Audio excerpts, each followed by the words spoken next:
Selamat siang.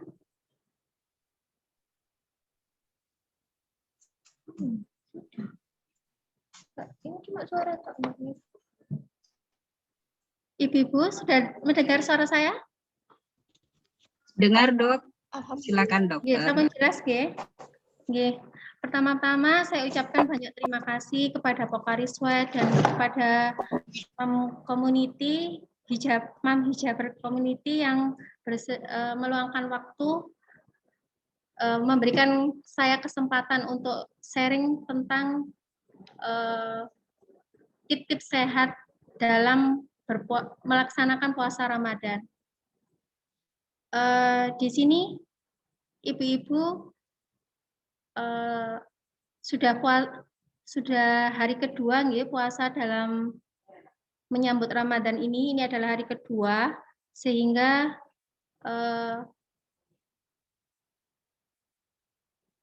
kita sekarang mulai mempersiapkan apa-apa saja yang harus kita lakukan supaya kita dalam menjalankan puasa Ramadan dalam 1 bulan ke depan kita bisa lancar, kecuali saat berhalangan, nggih. Semoga Ramadan kali ini adalah puasa kita yang terbaik dibandingkan dengan puasa tahun-tahun sebelumnya, sehingga kita mendapatkan janji Rasulullah di mana kita mendapatkan pahala dan terampuni dosa-dosa yang telah kita lakukan selama ini. Langsung saja kita share tips-tips sehatnya, nggih, Mam. Monggo, Mbak, slide-nya. Nah, nggih. Sebenarnya Islam adalah agama yang sempurna, di mana hal-hal kecil masalah makan aja kita tuh sudah mendapat bimbingan dari Rasulullah, di mana aturan yang kita ketahui sebelumnya bahwa kita makan apabila kita lapar dan kita berhenti makan apabila kita sudah sebelum kenyang. Rasulullah juga bersabda di riwayat lain bahwa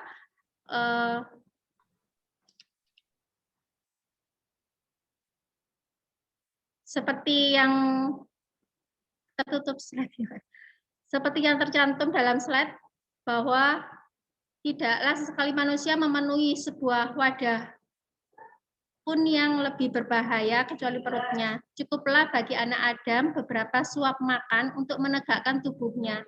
Jadi kita makan tuh untuk supaya kita tidak lemes, supaya kita bisa menegakkan tubuh kita. Dan jika kita harus mengisi atau kita makan, maka sepertiga dari lambung itu terisi makanan, sepertiganya terisi minuman, dan sepertiganya adalah udara. Karena kebiasaan hidup sehat ini, maka orang-orang Barat itu mengadakan penelitian di mana ahli taksonomi itu menyebutkan bahwa kebiasaan hidup sehat dalam adab makan Islam ini seharusnya ditiru oleh masyarakat Barat. Karena pola hidup makan masyarakat Barat itu kan suka makan junk food, terus banyak makanan yang berlemak, terus makanan tanpa selagi suka ya makan tanpa batas gitu ya. Bahkan itu kan hadis Rasulullah itu kan sudah disampaikan saat 14 abad tahun yang lalu, nggih, dan kini telah dilakukan penelitian dan terbukti bahwa diet ala Rasulullah itu bisa juga untuk memperpanjang usia seseorang. Karena dengan menerapkan diet pembatasan kalori atau diet rendah kalori itu bisa mencegah timbulnya beberapa macam penyakit. Slide. Seperti ini, nggih. Jadi slide ini adalah gambaran dari lambung kita, di mana udara akan mengisi bagian atas dari lambung kita.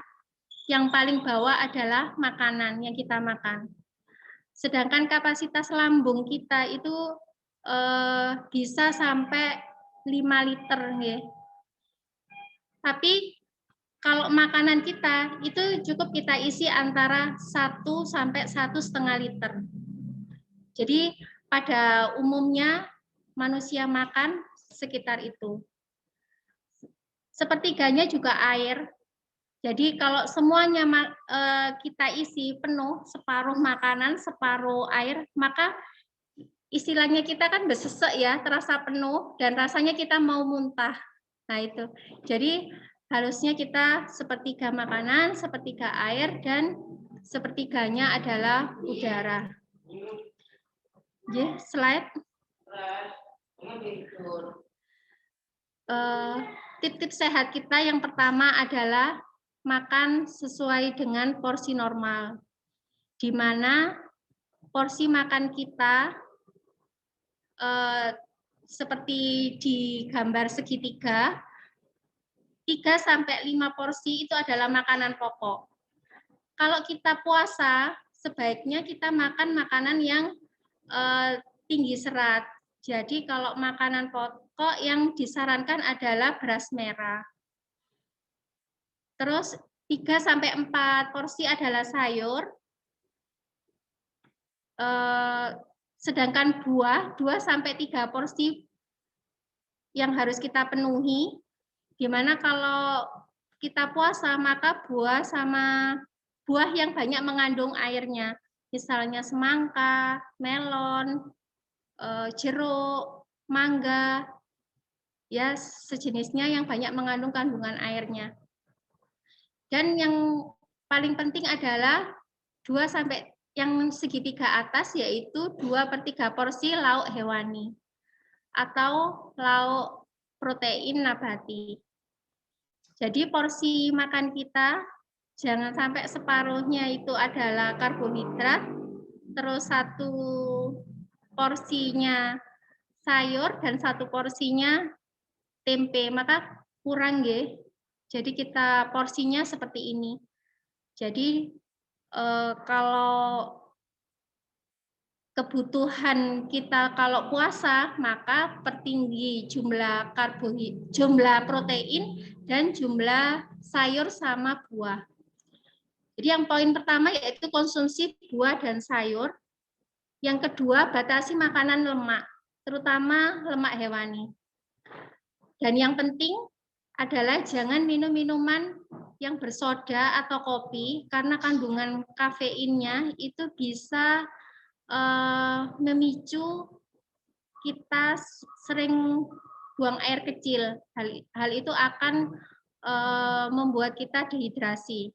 Jadi minuman yang disarankan adalah minuman yang berion, karena kandungan ionnya ini langsung terserap oleh tubuh. Minuman, kalau kita puasa, minuman kita harus jumlah banyak, cairan kita harus tergantikan, karena kalau tidak tergantikan maka kita mengalami dehidrasi. Sebenarnya ada cara sederhana untuk menilai apakah kita dehidrasi apa enggak. Cara pertama yaitu misalnya jari tangan kita ini kita tekan. Ini pemeriksaan CRT yaitu capillary refill test. Kita tekan, apabila kembalinya itu kurang dari 2 detik, maka kita sudah mengalami dehidrasi. Selain itu juga kalau kencing, misalnya selama kita sahur, ternyata 8 jam kemudian kita tidak kencing sama sekali. Nah, itu juga kita berarti mengalami dehidrasi. Selain itu juga pemeriksaan atau kuku kita tekan.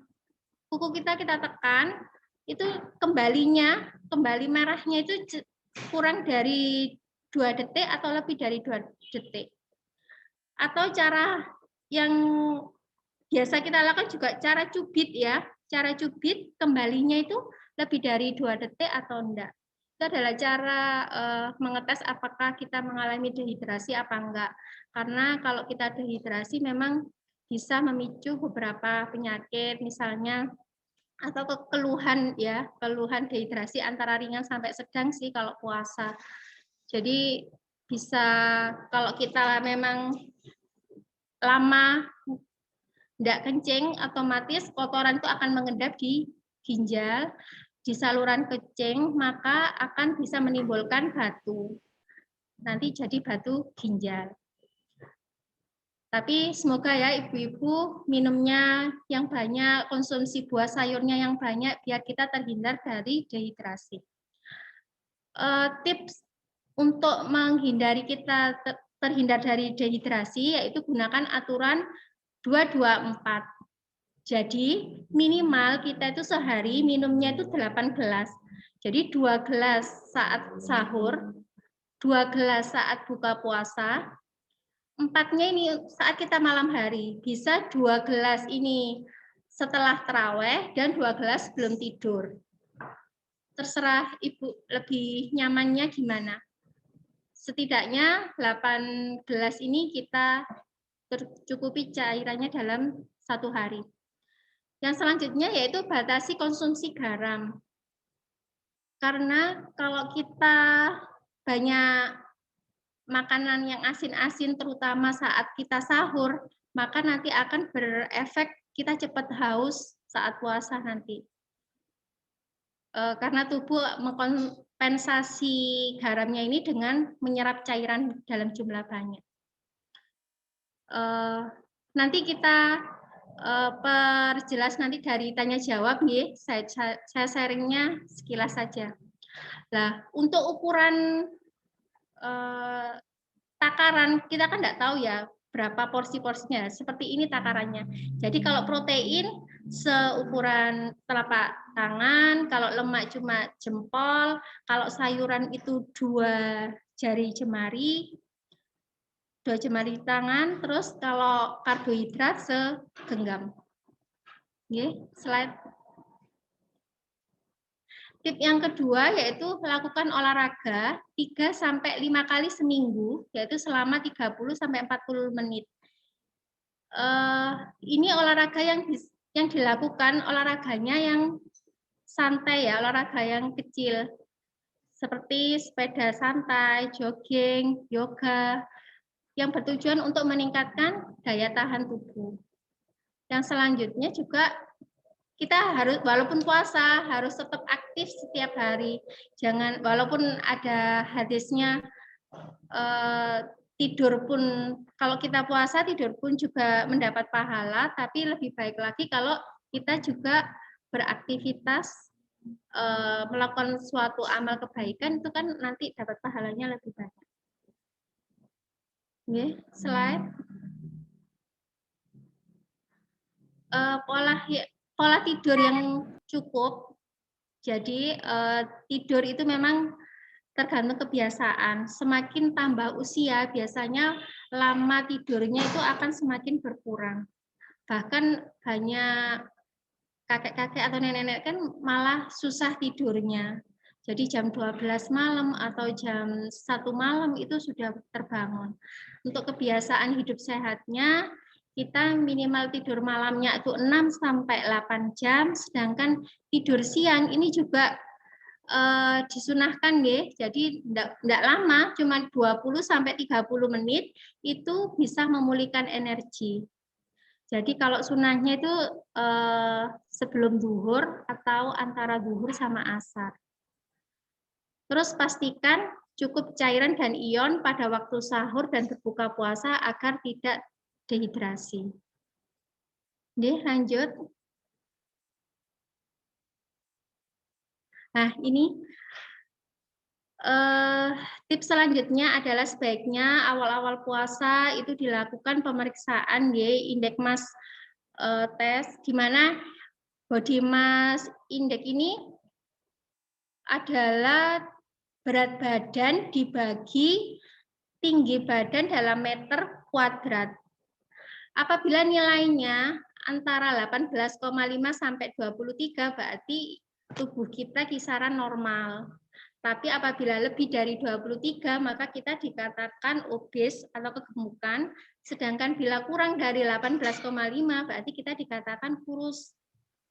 Sedangkan tekanan darah itu juga harus rutin kita kontrol. Tekanan darah sistolik itu sebaiknya kurang dari 130. Karena kalau tensi 140 itu sudah termasuk grade 1 hipertensi. Jadi kita harus waspada. Sedangkan diastoliknya itu kurang dari 90. Sebelum puasa juga harusnya kita melakukan pemeriksaan gula darah puasa, di mana kita puasa 10 jam. Misalnya kita terakhir makan jam 10 malam, terus kita periksa labnya antara 8 jam atau 9 pagi. Itu nilai normalnya antara 80 sampai 130. Apabila sudah puasa, kita makan nasi seporsi, habis itu 2 jam kemudian kita periksa lagi, hasil normalnya bila kurang dari 180. Kalau mungkin sering ibu-ibu yang melakukan mungkin gula darah acak, gula darah acak gimana kita nggak puasa langsung pemeriksaan gula darah, itu namanya gula darah acak. Itu sebaiknya juga nilainya hampir sama dengan gula darah 2-JPP, yaitu di bawah 180. Sedangkan HbA1c ini adalah kadar gula yang terkontrol dalam jangka waktu lama. Misalnya kita bisa menilai, kan ada pasien yang diabetes, di mana kalau mau kontrol dokter, diet makannya itu diminimalkan. Tapi saat sudah kontrol ke dokter, makannya tak terkontrol lagi. Lah, untuk menilai kepatuhan dari pasien itu kita nilai dari HbA1c. Jadi HbA1c ini tidak bisa dibohongi nilainya karena dia mengukur kadar gula darah beberapa hari sebelumnya. Itu sebaiknya kurang dari 7%. Sedangkan untuk menilai kolesterol itu ada 2, yaitu LDL dan HDL. Maksud saya yang jelek itu ada 2, yaitu LDL sama trigliserid. Kalau HDL itu yang lemak baiknya. Jadi lemak baiknya itu HDL.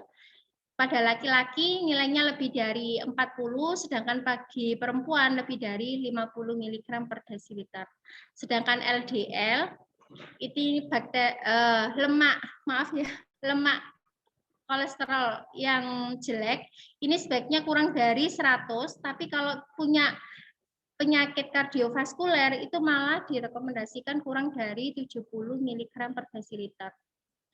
Kalau trigliserid itu kurang dari 150 mg per desiliter. Jadi sebaiknya sih tidak ada salahnya kalau usia 40 tahun ke atas, itu kita setidaknya 1 tahun sekali kita melakukan pemeriksaan seperti ini. Jadi gula darah, kolesterol, sama tensi. Kalau pengukuran berat badan sama tinggi badan mungkin rutin ya, mama-mama sekalian. Kalau kita pemeriksaan lab seperti ini dari awal puasa, nanti kita bisa mengevaluasi saat kita sebelum Lebaran atau setelah Lebaran, kita hasilnya gimana.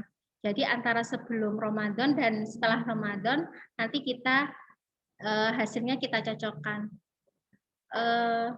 Mungkin sekian sharing dari saya.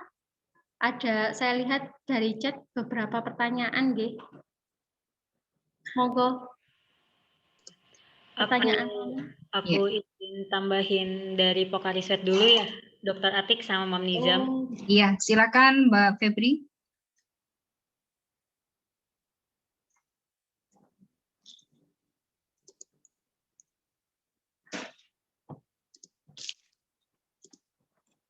Sharingnya Dr. Atik nih, tadi Dr. Atik udah sharing tentang dampak dehidrasi selama berpuasa dan bagaimana sih tips untuk kita sehat selama berpuasa ya dokter ya. Terima kasih banyak sharingnya, aku izin nambahin aja.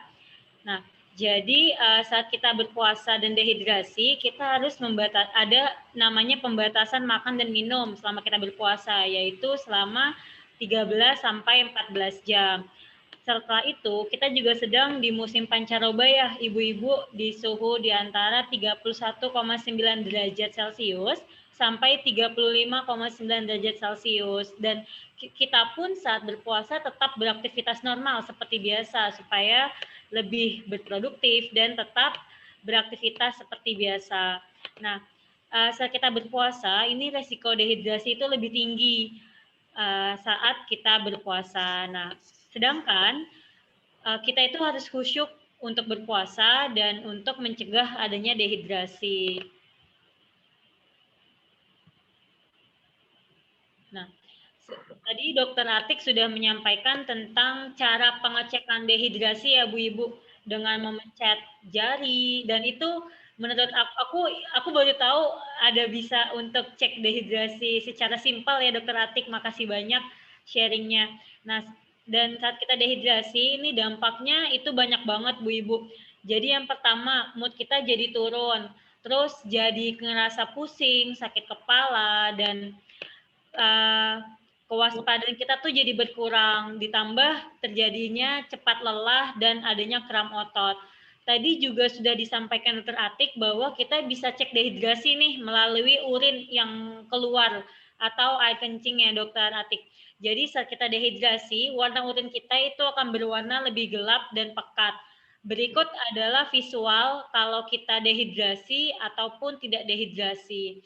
Nah, dehidrasi itu tidak hanya saat ibu-ibu berolahraga, tapi saat ibu-ibu semuanya beraktivitas ringan, sedang maupun berat, itu juga berpotensi untuk adanya dehidrasi. Nah, kalau Bu Mam Nizam nih lagi bersih-bersih rumah, kan capek ya Mam ya.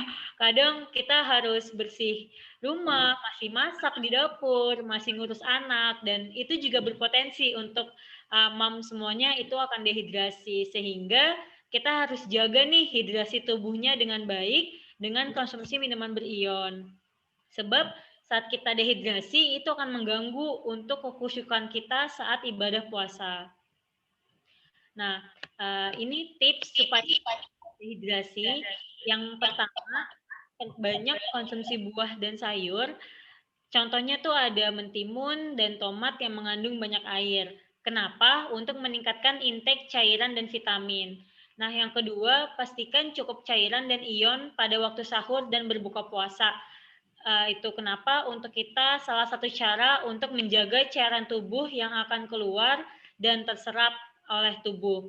Nah, yang ketiga, benar banget kata Dokter Atik, kita harus batasi konsumsi kopi ya Dokter ya, karena konsumsi kafein itu bisa meningkatkan keluarnya banyak urin dan kita harus menghindari konsumsi teh, kopi, dan soda. Nah, ini adalah manfaat minum Pocari Sweat saat sahur dan buka puasa. Saat sahur itu saat kita konsumsi Pocari Sweat akan diserap lebih baik oleh tubuh dan cairan akan bertahan lebih lama di dalam tubuh, dan juga untuk dapat membantu kita mencegah dehidrasi sehingga kita tidak cepat haus. Makanya komunitas Hijabers Malang masih aktif-aktif nih semuanya untuk join di Zoom, karena memang mungkin Pocari Sweat ya Mam Nizam, jadi tubuhnya terhidrasi dengan baik. Nah, untuk saat buka puasa, harus Pocari Sweat ini bisa diserap lebih cepat oleh tubuh dan cepat kembalikan cairan tubuh serta untuk meningkatkan keinginan untuk minum. Jadi cairan dan ion yang masuk akan lebih banyak. Nah, kenapa kita harus puasa dengan Pocari Sweat? Karena komposisi dari Pocari Sweat ini mirip dengan cairan tubuh, di mana tubuh kita ini mengandung air dan ion yang akan keluar setiap kita beraktivitas dan harus dikembalikan secara cepat oleh tubuh sehingga tidak adanya dehidrasi. Nah, yang kedua, diserap lebih baik oleh tubuh sebab cairannya bertahan lebih lama dalam tubuh. Dan untuk yang ketiga adalah membantu kita mencegah dehidrasi serta adanya kandungan ion, natrium, dan magnesium untuk membantu kita dalam menjaga sistem daya tahan tubuh secara optimal. Nah, itu sharing sedikit dari Pocari Sweat. Mungkin untuk melengkapi aja sharingnya Dr. Atik yang tadi udah sharing banyak banget. Semoga bermanfaat untuk teman-teman semuanya. Kurang lebihnya mohon maaf. Aku serahkan ke Mam Nizam ya, Mam Nizam. Terima kasih. Dari Mam Tanti. Nah, Mam Tanti ini dari Hijabes Mam Community Sidoarjo. Mam Tanti berusia 34 tahun. Pertanyaan untuk dokter. Saya sedang hamil 30 minggu. 2 hari ini mencoba puasa semampunya. Tapi semalam perut saya kram dan perih.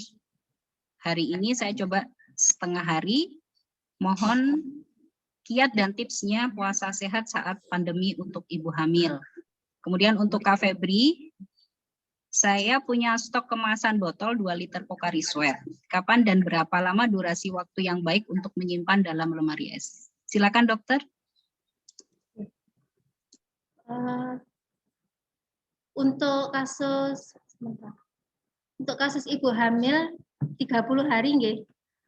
Kalau pada trimester pertama itu kan masa pertumbuhan sel-sel saraf otak dan masih ada keluhan hiperemesis biasanya pada trimester pertama. Ini saya sarankan sih enggak apa-apa kalau enggak puasa, jadi enggak usah dipaksakan. Nanti kan kita juga masih bisa bayar fidyah, ada keringanan, dapat rukso ya, dapat keringanan. Untuk ibu hamil itu enggak apa-apa untuk tidak ikut puasa Ramadan. Karena tadi hari pertama puasa kemarin jenengan sudah ada keluhan nyeri perut, ada kram-kramnya juga. Terus Maaf, Dok, selama saya ini apakah jenengan ada keluhan mual muntah apa enggak? Nanti takutnya bahaya bagi janinnya yang kekurangan gizi. Jadi saran saya sih sebaiknya jangan puasa dulu. Nanti misalnya hari ini enggak ada keluhan, misalnya enggak ada nyeri perut lagi, enggak ada kram-kram perut lagi, enggak apa-apa dilanjut. Tapi kalau misalnya muncul lagi, perutnya terasa perih, mohon dibatalkan aja, nanti bayar fidyah. Sekian, Mbak. Baik, Dok. Terima kasih. Semoga bisa dipahami ya, Mam Tanti. Silakan untuk Kak Febri. Halo, Mam Tanti. Salam kenal. Makasih ya pertanyaannya. Nah, betul banget. Jadi kalau untuk di rumah itu konsumsinya yang 2 liter nih karena bisa dikonsumsi bersama keluarga bareng-bareng. Nah, tadi pertanyaannya berapa lama ya Mam Nizam ya? Boleh dikonsumsi ya?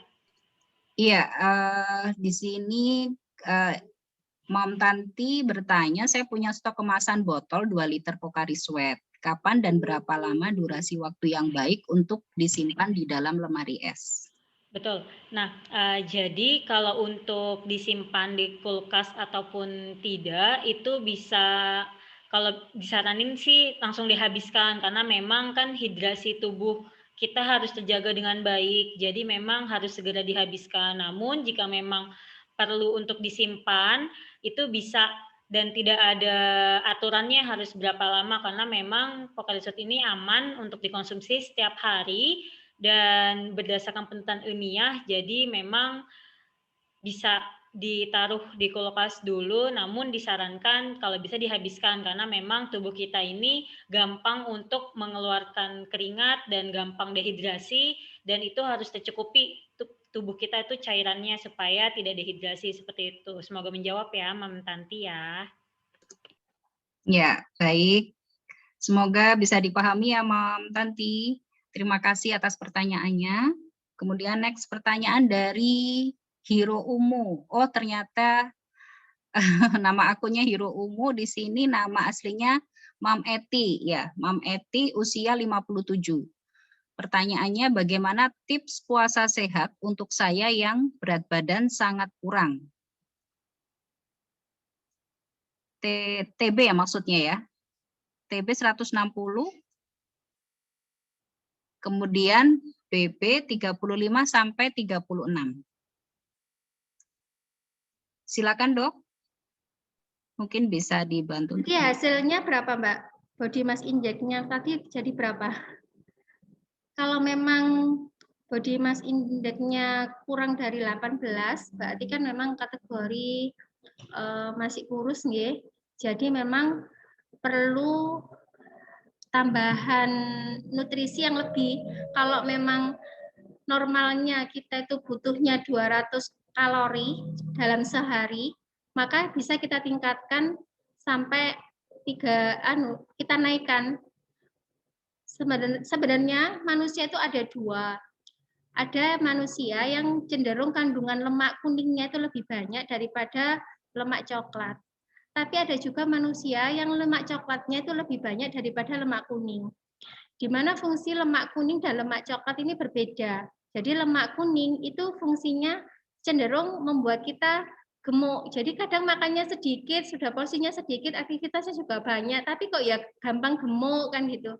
Tapi ada juga orang yang makannya banyak, tapi kok ya tetap kurus saja. Nah itu memang kemungkinan kandungan lemak coklatnya lebih tinggi, di mana fungsi lemak coklat adalah memproduksi panas. Jadi suhu tubuh normalnya itu cenderung tinggi dibandingkan orang biasanya. Kalau suhu kita normal itu kan antara 36 sampai 37 ya. 36 sampai 37,5. Tapi kalau di atas 37,5 itu kan tanda-tanda waspada untuk adanya infeksi. Biasanya kalau lemak coklatnya itu lebih banyak, itu biasanya suhunya memang dibandingkan orang-orang cenderung lebih tinggi, jadi sumber-sumber bisa 37,5 ke atas gitu. Jadi kalau memang kita evaluasi lagi. Jadi kita itu kan sebenarnya kebutuhan nutrisi kita antara yang masuk dengan yang kita keluar itu kan harus seimbang. Apabila yang masuk ini lebih sedikit daripada yang kita keluarkan, ya memang nanti berat badan kita akan turun gitu. Apalagi kalau puasa, jadi minta tolong ditingkatkan aja karbohidratnya. Karbohidratnya ditingkatkan, terus karena memang karbohidrat ini kandungan glukosanya banyak, cenderung meningkatkan berat badan memang kalau karbohidrat. Terus karena mbaknya berat badannya turun juga proteinnya juga ditambah, karena protein ini fungsinya untuk memperbaiki sel-sel tubuh. Nanti kalau daya tahan tubuhnya bagus, itu karena tercukupinya karbohidrat, dan jangan lupa mikronutrien yang kecil yang kebutuhannya dalam jumlah sedikit itu ada pada sayur dan buah. Jadi ya gimana pun makanan 4 sehat 5 sempurna harus kita laksanakan. Kalau Mbak coba aja minum susu sebelum tidur, mungkin bisa meningkatkan berat badannya, Mbak. Terima kasih. Ya, baik. Kalau untuk susu Bear Brand gimana, Dok? Apakah baik? Mungkin kalau untuk susu-susu yang lain kan agak mengandung lemak ya, Dok ya. Bear Brand gimana, Dok? Maaf menyebut merek. Enggak, Mbak. Gimana, kalau Dok? lemak tetap kebutuhannya tadi cuma 1 jempol ya, jadi lemaknya tetap kita kurangi, jangan ditingkatkan. Jadi yang ditingkatkan karbohidrat, buah sama sayur sama protein. Kalau lemak kebutuhannya sangat kecil sekali, jadi jangan ditingkatkan kalau untuk lemaknya. Baik, baik. Baik, Dok. Demikian tadi, Mam Eti ya, mungkin bisa dipahami kan pertanyaannya. Next, pertanyaan dari Mam Nadira Afra, usia 29 tahun. Pertanyaannya untuk Kak Febri nih, bertanya untuk Pokari, penggunaan Pokari pada anak boleh diminum pada usia berapa dan adakah anjuran untuk penderita diabetes? Makasih. Silakan Kak Febri. Iya, makasih Mbak Nadira pertanyaannya. Jadi kalau untuk konsumsi Pocari Sweat itu diperbolehkan di atas umur 1 tahun. Kenapa? Jadi di atas umur 1 tahun ke atas itu boleh konsumsi Pocari Sweat karena memang di bawah umur 1 tahun masih konsumsi ASI dan MPASI ya. Jadi dan sistem pencernaannya juga belum baik. Jadi kalau untuk konsumsi Pocari Sweat boleh di atas umur 1 tahun. Dan yang pertama, Pocari Sweat itu aman dan berdasarkan penelitian ilmiah juga, jadi bisa dikonsumsi setiap hari ketika Mam Nadira itu dehidrasi. Nah, untuk diabetes tersendiri, sebenarnya semua orang bahkan dengan gangguan kesehatan seperti diabetes ya Mam ya, itu juga berpotensi untuk dehidrasi dan perlu untuk mengganti cairan dan ion tubuh yang hilang di sepanjang harinya. Tapi untuk mau tahu seberapa banyaknya yang boleh dikonsumsi, itu bisa dikonsultasikan ke dokter yang bersangkutan yang mengetahui sejarah dan kondisi penyakit yang bersangkutan. Karena memang ada diabetes yang masih ringan, yang sudah sedang, ataupun diabetes berat. Tapi secara umum, kalau memang memiliki diabetes pun tetap bisa berpotensi untuk dehidrasi. Tapi untuk total botolnya berapa, baiknya berapa, mungkin bisa dikonsultasikan ke ahli gizi atau ke dokter yang bersangkutan yang memang sudah paham nih kondisi diabetesnya seberapa parah dan seperti itu. Semoga menjawab ya, Mam Nadira ya. Baik, semoga bisa dipahami ya, Mam Nadira Afra. Oke, next pertanyaan dari Mam Rosalia, usia 39 tahun. Pertanyaan untuk Dr. Ati. Saya penderita diabetes tipe 2 terkontrol. Selama ini selalu menghindari gula 1 jam sebelum berbuka. Gula darah saya selalu di bawah 90. Amankah dok berbuka dengan Pocari? Bolehkah Pocari dikonsumsi bareng dengan makanan manis atau cukup dengan Pocari saja sudah mencukupi kebutuhan gula saya? Silakan dok, atau nanti next bisa dilanjut Mbak Kak Febri nih.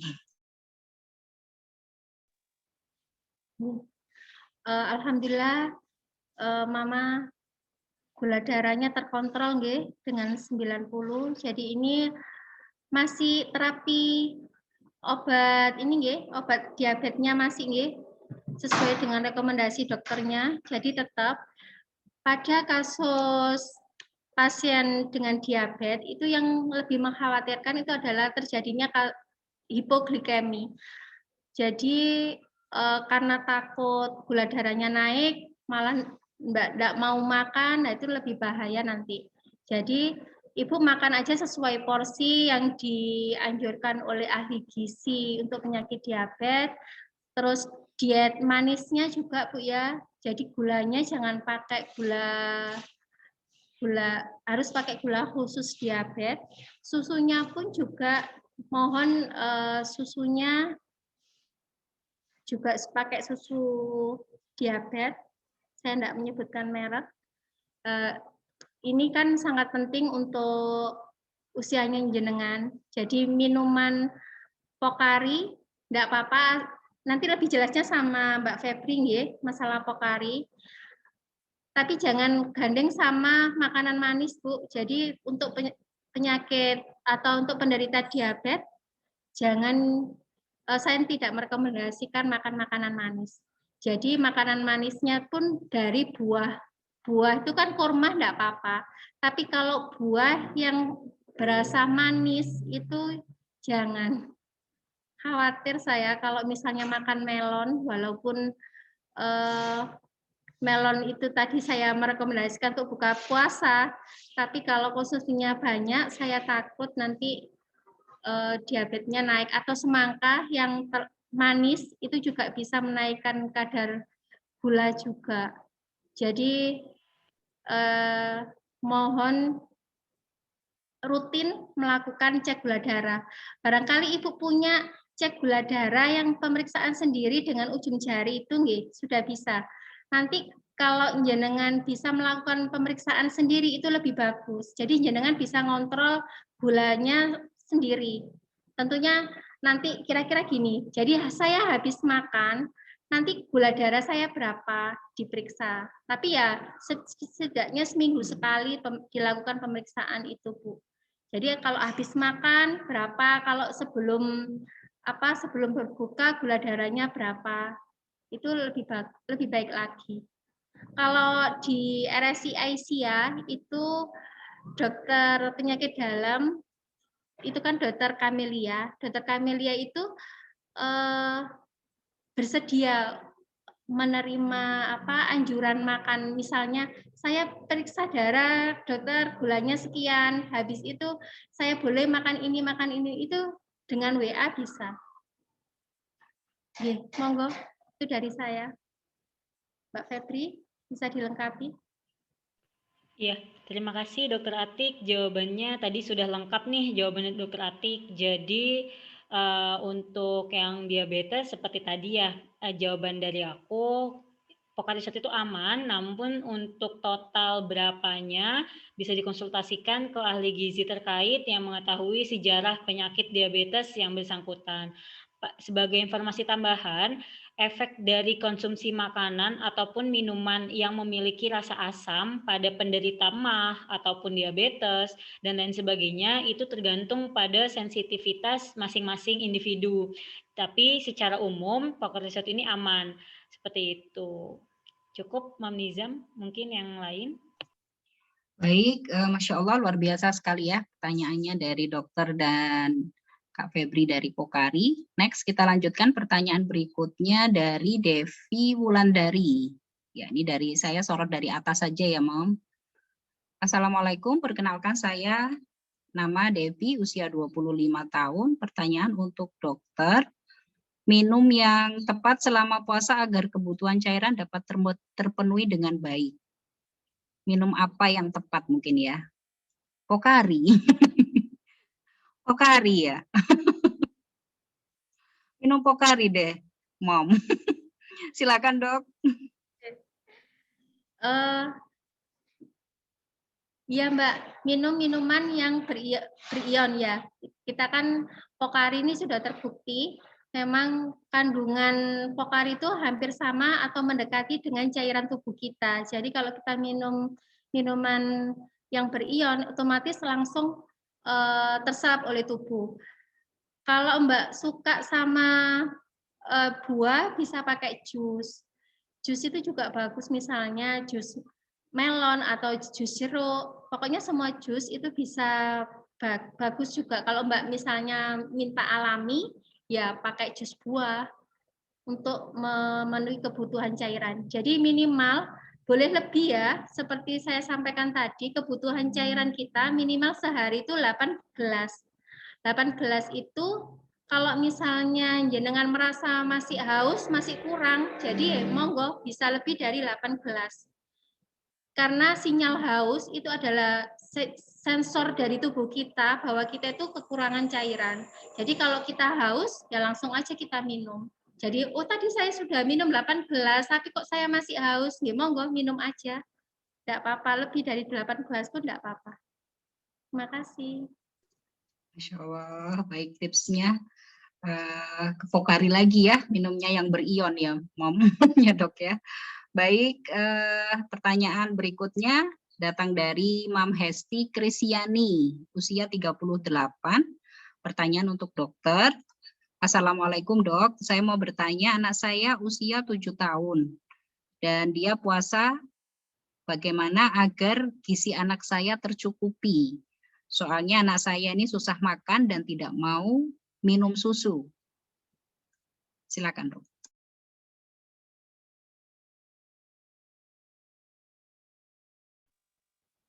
Waalaikumsalam warahmatullahi wabarakatuh, Mam.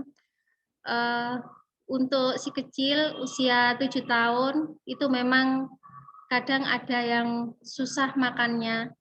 Jadi biasanya sih kita bisa memenuhinya itu dari susu. Kan ada susu,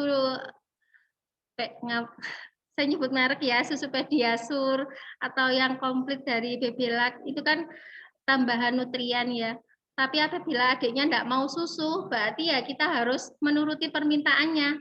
Bisa jadi anak itu tidak suka makan atau malas makan karena menunya tidak sesuai dengan yang dia harapkan. Jadi kita harus pandai mengolah berbagai jenis makanan yang membuat si anak menarik. Kalau kandungan pengganti kalau dia puasanya puasa Maghrib nggih usia 7 tahun. Biasanya kalau latihan puasa 7 tahun ini puasa duhur dulu atau puasa asar atau langsung Maghrib. Kalau langsung Maghrib berarti pas waktu sahur harus kita kasih seperti tadi ya Bu ya, cairan ionnya harus tercukupi biar adiknya nanti tidak lemes saat puasa. Jadi cairan tercukupi, terus makanannya setidaknya protein. Jadi kalau Ibu misalnya bisa buat bakso, bakso itu kan kalau buat sendiri Bu ya, atau daging giling, jadi proteinnya aja yang dibanyain. Kalau dia susah makan, proteinnya aja yang dibanyain porsinya. Karena protein itu lama diprosesnya di lambung, jadi perasaan kenyang itu lebih lama di lambung. Jadi adiknya merasa kenyang terus, bisa puasa sampai Maghrib. Demikian dari saya, semoga puasa. Baik, semoga bisa dipahami ya, Mam Hesti. Wah, di sini pertanyaannya lumayan banyak ya. Kita masih ada waktu lagi nih, Dok dan Kak Febri. Insya Allah 30 menit lagi ya, 30 menit ke depan masih ada waktu. Next, pertanyaan dari Mam Desi. Usia 34 tahun, untuk dokter. Saat pandemi seperti ini, menjalankan puasa asupan gizi yang baik dikonsumsi apa saja? Untuk penderita COVID-19 dianjurkan puasa atau tidak? Kemudian dengan berpuasa itu menaikkan imunitas atau menurunkan imunitas bagi penderita COVID. Terima kasih Dok, semoga puasa kita lancar. Amin.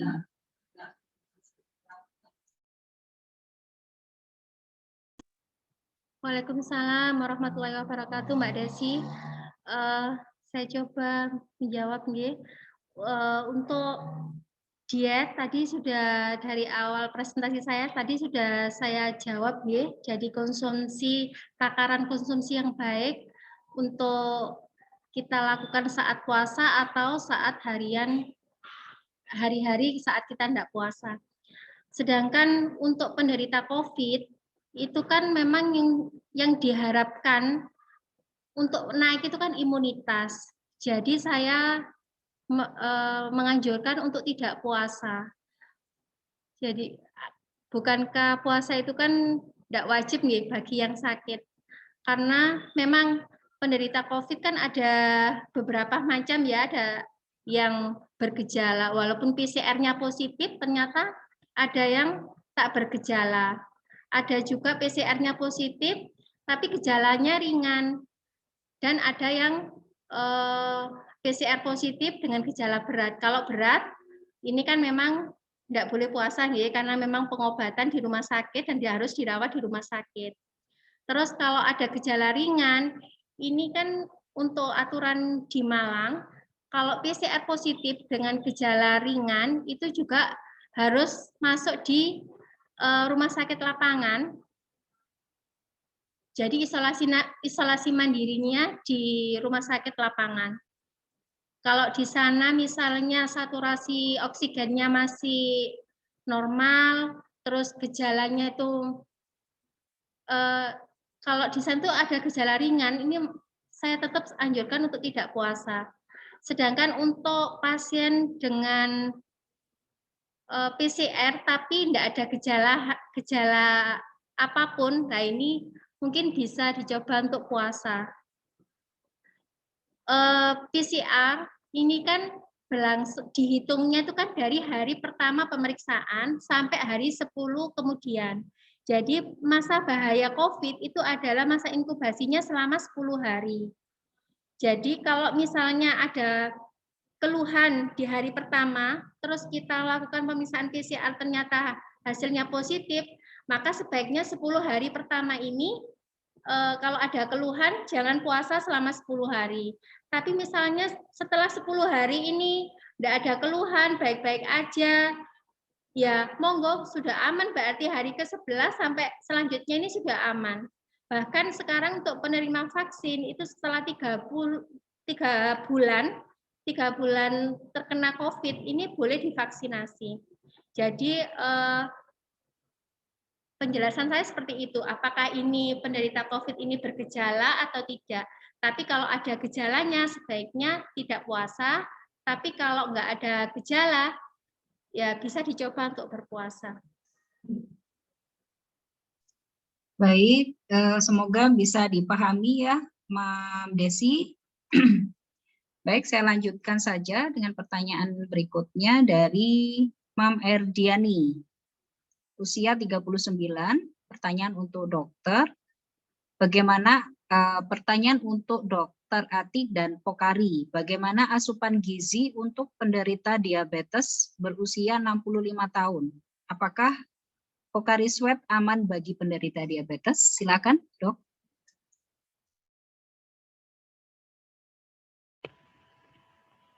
Tadi sudah dijawab ya Mam Nizam ya, yang soal diabetes. Oh, baik-baik. Ya, mungkin bisa direview atau mungkin Mam Erdiani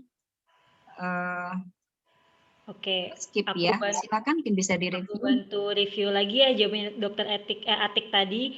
Jadi kalau untuk konsumsi Pocari Sweat saat diabetes itu aman. Namun untuk total berapa yang harus dikonsumsi itu bisa dikonsultasikan ke ahli gizi atau dokter umum yang menangani pasien yang bersangkutan. Kenapa? Sebab dokter umumnya yang paham bagaimana riwayat nih yang pasien diabetes itu sendiri, sebab ada yang namanya diabetes ringan dan itu masih sedang ataupun diabetes berat. Jadi bisa disesuaikan dengan kebutuhan masing-masing individu. Sebab walaupun penderita itu diabetes, tentunya tubuhnya tetap berpotensi untuk adanya dehidrasi dan itu harus cepat diganti dengan cairan tubuh dengan minuman konsumsi berion supaya tubuhnya itu terhidrasi dengan baik, seperti itu Mam Nizam. Baik Kak Febri, terima kasih ya atas review jawabannya. Baik, kita lanjut ke pertanyaan berikutnya dari Aditya. Nah, ini bukan Mom ini ya. Ini masih Mas ini. Mas Aditya Adi Bimantoro, usia 21. Untuk dokter, apakah penyakit diabetes umur hidup harus minum obat sama seperti hipertensi dan bagaimana tata laksana minum obatnya? Karena ayah saya divonis oleh dokter mengidap penyakit diabetes mellitus.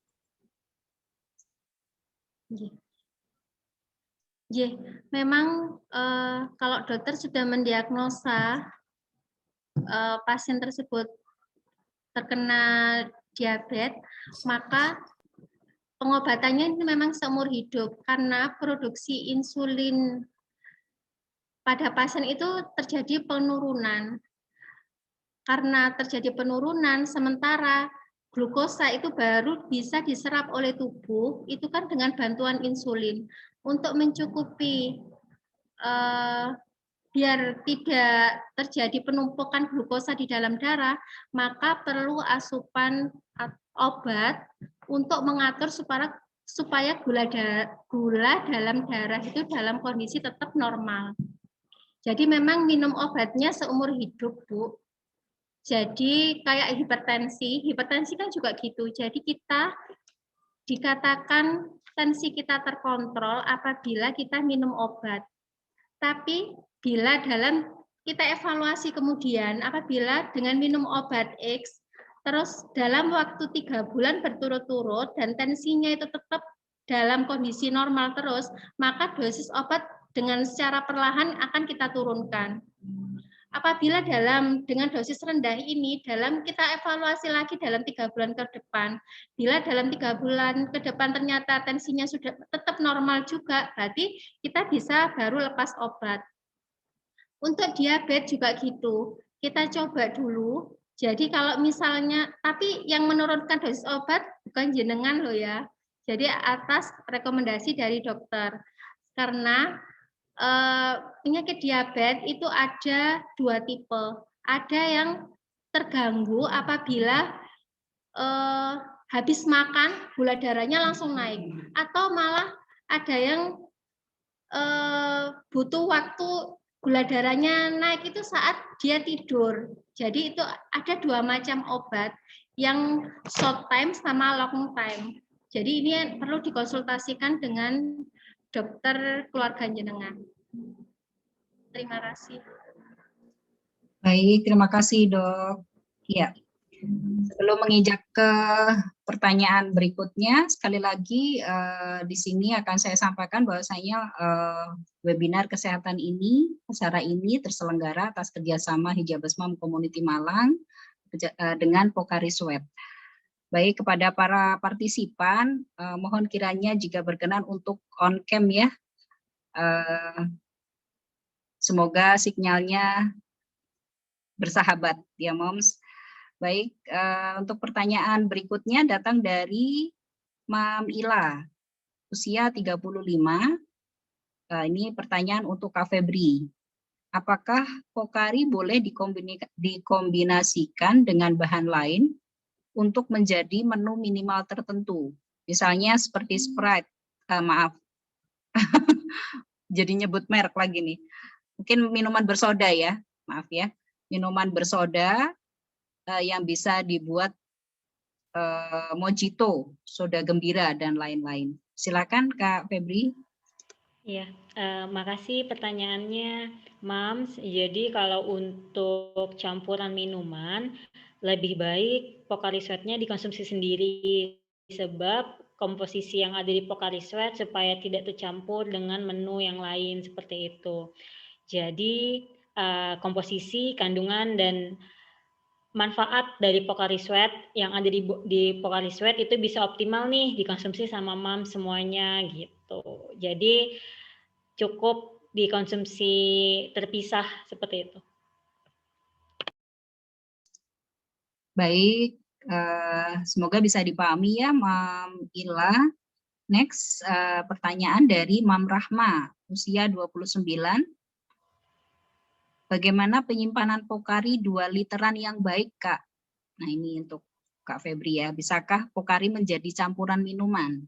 Ya, halo Mbak Rahma, makasih pertanyaannya ya. Jadi kalau untuk penyimpanan Pocari Sweat itu bisa di kulkas.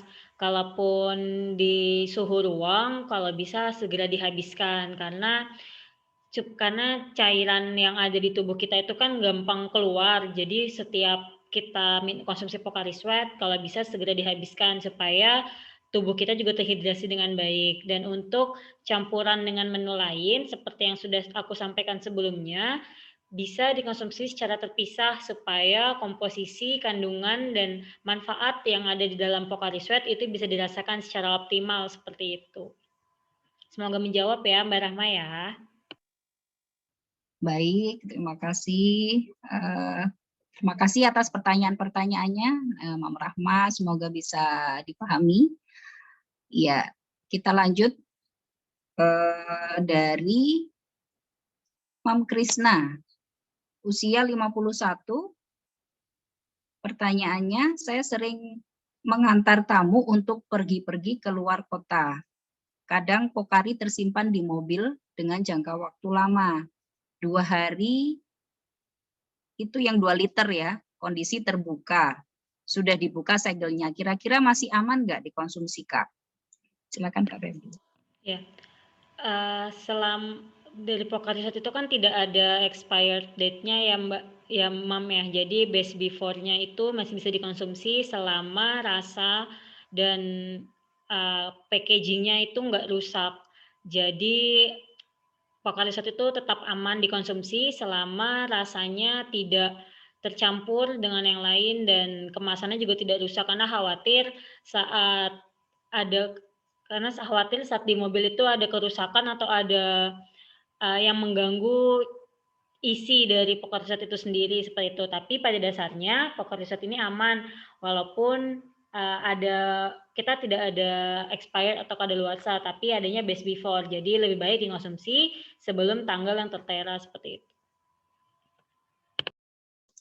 Baik, ya ini di sini ada keskip, ada pertanyaan dari Mam Eti lagi ya. Ini usia beliau 57. Bagaimana tips agar bisa terpenuhi kebutuhan minum 8 gelas sehari yang kadang tidak bisa minum secara langsung kemudian banyak gitu ya. Ini nih langsung 2 gelas seperti saya gitu. Ini untuk dokter mungkin ya. Silakan dok. Bu Eti.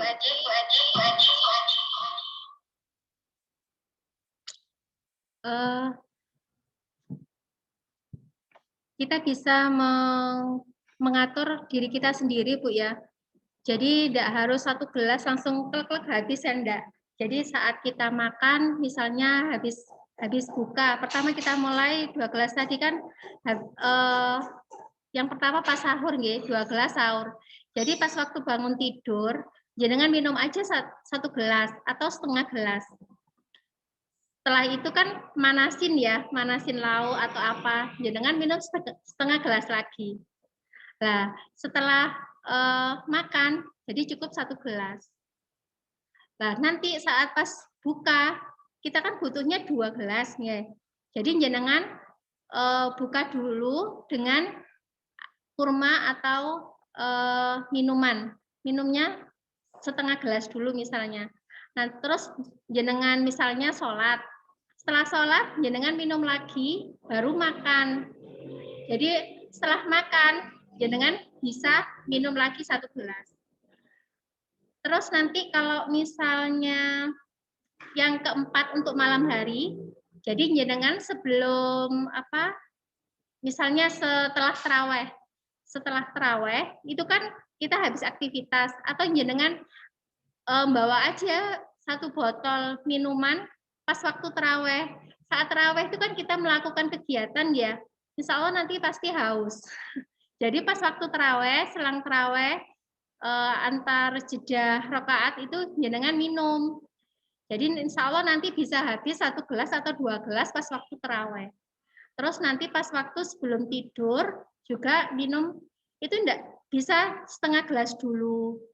Jadi enggak harus 1 gelas itu langsung habis, enggak. Jadi bisa sesuai jenengan kira-kira aja. Jadi kadang kita taruh aja di ruang tamu. Jadi saat kita mau ke belakang kan melewati ya ruang tamu. Kalau ruang tamu di depan ya, kita taruh ruang tengah. Saat kita dari ruang tamu ke belakang, misalnya mau ke dapur, jenengan minum dulu setengah gelas.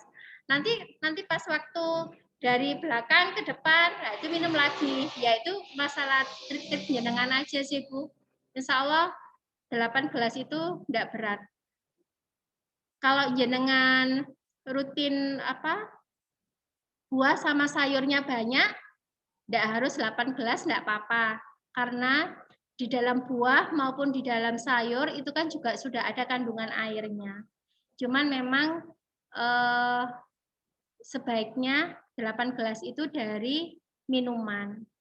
Tapi kalau jenengan merasa 8 gelas itu kebanyakan karena saya tadi bukanya sudah sayur bening dengan berkuah, terus saya juga sudah makan buah semangka, nah itu ya bisa dikurangi porsinya karena kandungan air itu sudah ada di buah dan sayur. Terima kasih. Mungkin aku nambahin sedikit ya, dokter. Jadi kalau misalnya itu bisa nih, kita kan punya, Poker Riset itu punya kemasan yang paling kecil, yang 300 ml.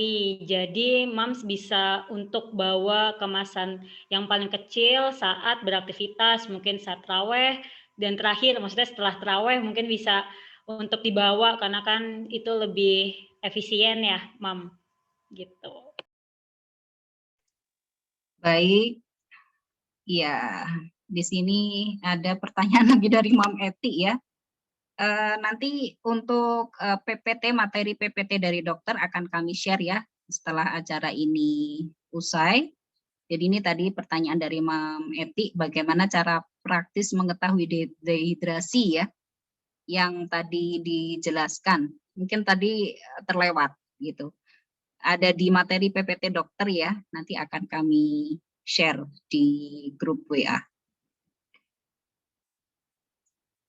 Ini ada pertanyaan yang masuk lagi dari Mam Rahel. Mam Rahel ini usia berapa, Mam? 30. Usia 30, ya. penderita asam lambung boleh nggak minum Pocari Sweat? Silakan, dokter.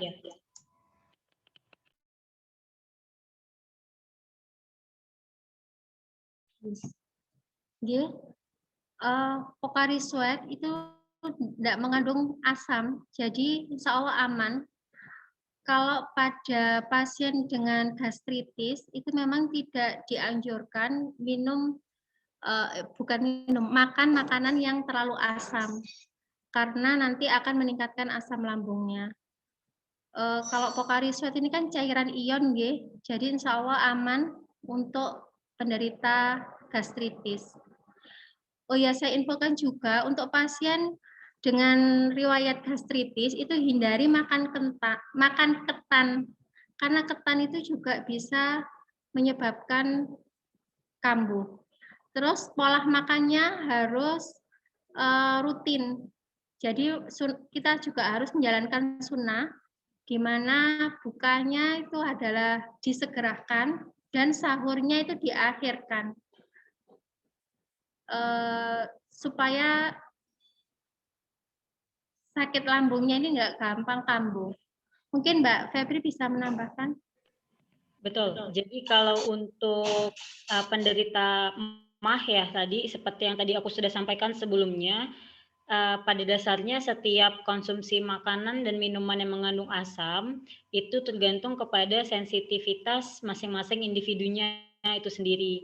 Karena pada dasarnya kalau untuk Pocari Sweat, karena memang dibuat berdasarkan penelitian ilmiah di Jepang dan sudah direkomendasikan oleh WHO juga, insya Allah Pocari Sweat ini aman untuk dikonsumsi dari umur 1 tahun ke atas. Seperti itu. Jadi kalau untuk penderita MAH dan lain sebagainya itu aman seperti yang udah aku sampaikan sebelumnya. Namun untuk total berapa baiknya itu bisa disesuaikan dengan kondisi tubuhnya masing-masing. Sebab saat kita pribadi, kita masing-masing individu ini keluar cairan itu berbeda satu sama yang lainnya. Ada yang aktif banget, ada yang nggak terlalu aktif, tapi semua yang kita lakukan itu berpotensi untuk kita dehidrasi. Jadi untuk total kisaran berapanya disesuaikan dengan aktivitas yang MAMS lakukan, seperti itu. Nah, tadi mungkin Dr. Atik bisa sharing lagi nih cara cek dehidrasi secara simpel selain dari urin. Kalau tadi kan aku sampaikan yang warna urinnya pekat itu berpotensi dehidrasi dan ada visualnya juga di mana yang dehidrasi ringan, dehidrasi sedang ataupun dehidrasi berat. Mungkin Dr. Atik bisa tambahin lagi nih kira-kira untuk dehidrasi itu seperti apa gitu dan dampaknya seperti apa. Saya tambahkan untuk sakit gastritis itu dihindari minuman yang bersoda, minum kopi, dan minum teh. Ini yang dihindari. Untuk pemeriksaan dehidrasi, tadi ya ada beberapa macam pemeriksaan sederhana. Yang pertama, mungkin mudahnya itu dicubit. Coba jenengan punggung tangannya dicubit dengan cubitan kecil, terus dilepas. Nah, itu turunnya itu berapa detik? Kalau turunnya ini kurang dari 2 detik, berarti jenengan belum dehidrasi atau tidak dehidrasi. Tapi kalau lebih dari 2 detik, berarti itu memang perlu memang jenengan terindikasi untuk dehidrasi kalau memang lebih dari 2 detik. Langkah yang kedua adalah jari jemari. Ini kita tekan. Kita kan normalnya warnanya pink, ini kita tekan, terus kita lepas. Antara putih jadi pink lagi, itu butuh berapa detik? Apabila lebih dari 2 detik, maka kita mulai ada waspada tanda-tanda dehidrasi. Selain itu juga kuku. Kuku kita ini kita tekan. Kuku kita kan normalnya warna pink, tapi kalau kita tekan, itu kan warnanya putih. Terus kita lepas, kembali putihnya, kembali pinknya itu berapa lama? Apabila lebih dari 2 detik, berarti kita waspada terjadinya dehidrasi. Kalau memang terjadi dehidrasi ringan, maka nanti pas buka, wajib hukumnya adalah minum minuman Pocari ya Mbak Febri. Betul. Atau jus, terserah jenengan mau yang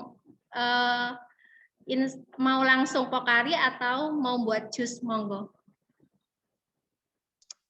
Baik, ya.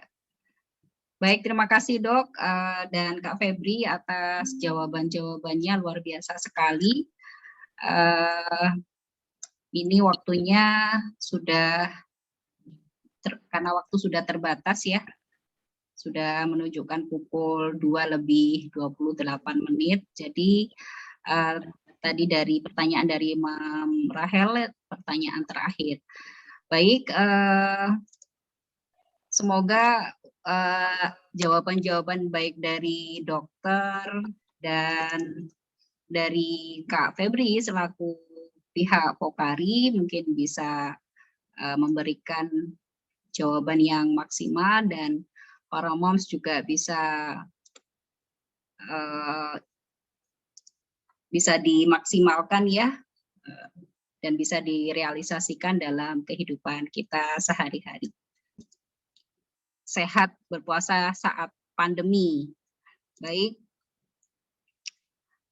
ada beberapa persiapan yang mesti kita lakukan untuk menghadapi ibadah puasa ya di kala pandemi yang masih berlangsung. Itu mungkin bisa menyuplai bahan makanan, kemudian masak takjil dan sahur sendiri ya, bersihkan peralatan ibadah, kemudian pastikan kebersihan makanan, terutama makanan pesan antar ya. Kemudian ada tips berpuasa di tengah pandemi COVID-19 ya, tidur yang cukup, kemudian olahraga ya, perbanyak nabati ya Dok ya, perbanyak nabati, kemudian mengkonsumsi lemak yang baik, kemudian jangan lupa general check up, kemudian jangan lupa minum minuman berion ya, minum minuman berion seperti Pokari dan atau minum air putih yang teratur. Kemudian hindari minuman manis yang berlebih. Kemudian jangan stres ya moms. Kemudian konsumsi suplemen. Ya, baik. Makasih Mam Nizam tambahannya. Aku izin tambahin sedikit ya. Silakan Jadi, Kak Febri. Tadi Mam Nizam udah sharing nih konklusi atau review acara hari ini, dan nanti mohon teman Mam semuanya isi kuesioner yang udah di-share sama Mam Nizam ada di room chat. Dan aku mau info nih, kita ada promo di Indomaret dan di Alfamart. Jadi ada paket heboh di Indomaret, beli 1 Pokari Sweat 2 liter, diskon 2.000. Nah, itu kan lebih murah tuh Mams. Jadi Mams semuanya bisa belanja ke Indomaret dan promonya hanya sampai tanggal 20. Dan untuk di Alfamart itu dari tanggal 1 sampai tanggal 15 nanti, setiap pembelian Pokari Sweat 2 liter diskon 2.000 juga. Dan cocok nih buat teman di sahur nanti mumpung masih awal Ramadan kayak gitu. Makasih Mams Nizam. Sama-sama Kak Febri. Masya Allah ya, sharingnya luar biasa Kak Febri. Baik, kita lanjutkan ya Mam. Baik, terima kasih.